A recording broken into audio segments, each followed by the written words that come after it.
राहुल गांधी द्वारा अमेरिका में दिए गए आरक्षण विरोधी बयान का आज पूरे गुजरात में विरोध किया गया। यहाँ तक कि गुजरात के मुख्यमंत्री भी आज इस मामले पर धरने पर बैठे। अहमदाबाद में भारतीय जनता पार्टी द्वारा राहुल गांधी के खिलाफ विरोध प्रदर्शन का कार्यक्रम आयोजित किया गया, जिसमें गुजरात राज्य के मुख्यमंत्री भूपेंद्र पटेल अपने कार्यकाल में पहली बार धरने पर बैठे हुए नजर आए। धरने पर बैठने से पहले मुख्यमंत्री पैदल रैली में भी शामिल हुए और भाजपा नेता और कार्यकर्ताओं के साथ राहुल गांधी के आरक्षण पर दिए गए बयान का विरोध किया। उनके साथ अहमदाबाद के मेयर प्रतिभा जैन, शहर भाजपा अध्यक्ष अमित शाह समेत के पदाधिकारी शामिल हुए। अहमदाबाद पूर्वना सांसद माननीय हसमुखभाई पटेल, राज्यसभाना सांसद माननीय मयंकभाई नायक। अमेरिका की यूनिवर्सिटी में राहुल गांधी द्वारा आरक्षण हटाने पर दिए गए बयान का भावनगर में भी भाजपा संगठन द्वारा विरोध किया गया। भावनगर के भाजपा कार्यालय से पंडित दीनदयाल भवन तक पदयात्रा कर अनुसूचित जाति जनजाति बख्शी पंच मोर्चा समेत शहर और वार्ड संगठन के पदाधिकारी बाबा साहेब आंबेडकर की प्रतिमा पर धरने पर बैठे और जमकर नारेबाजी की।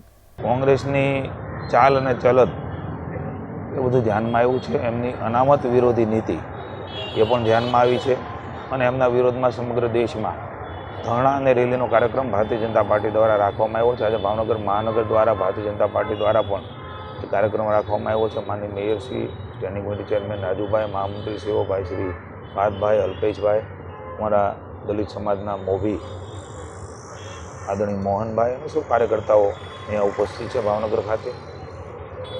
કોંગ્રેસના રાજકુંવર અને વડાપ્રધાન જોવાના સપના એ જોઈ રહ્યા છે, પણ દેશની જનતાએ ક્યારેય એ સપના સાકાર કર્યા નથી અને કરવાની પણ નથી। છતાં પણ દેશમાં પોતાની સરકાર નથી આવી।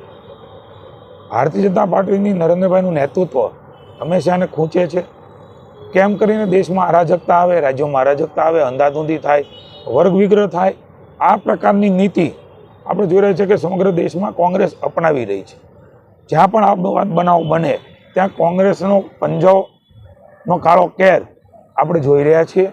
એક એવો જ પ્રયાસના ભાગરૂપે વિદેશમાં રાહુલ ગાંધીએ આ પ્રકારની ટિપ્પણી કરી છે કે અમે સત્તામાં આવીશું તો અનામત હટાવીશું, એનો વિચાર કરીશું। અનામત બાબા સાહેબની દેન છે, લોકશાહીની દેન છે। આદરણીય વડાપ્રધાન નરેન્દ્રભાઈ મોદીએ અવારનવાર કહ્યું છે કે અનામતમાં સહેજ પણ બદલાવ એ ભારતીય જનતા પાર્ટી કરશે નહીં ને કરવા દેશે પણ નહીં। હું કોંગ્રેસ અને રાહુલ ગાંધીને કહેવા માગું છું, ભારતીય જનતા પાર્ટી અને દેશની જનતા જ્યાં સુધી જે શૌર્ય અને જોમ સાથે કામ કરે છે, ભારતીય જનતા પાર્ટી છે, નરેન્દ્રભાઈ છે, ત્યાં સુધી અનામતની સામે જોવાનો પણ વિચાર એ જો કરે છો તો ભારતીય જનતા પાર્ટી એ રણ મેદાનમાં આવવા માટે તૈયાર છે।